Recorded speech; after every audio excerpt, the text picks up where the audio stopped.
When you have a file that extends beyond your normal 8.5 by 11, sometimes we have to print that out as a tiled format so that we can paste everything together if we want to take a look at things at scale.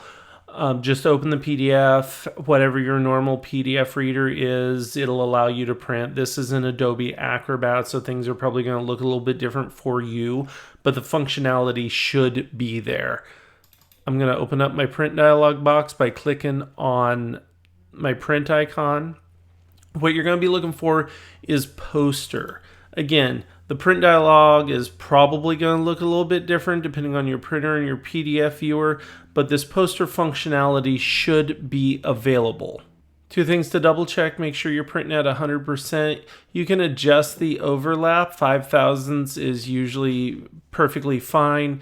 Make sure and leave the cut marks on if you have that option. That's going to show you where you can line things up and tape it together so that you get to view this file at full scale. From here, I'm just going to go ahead and click print and get to work pasting things together.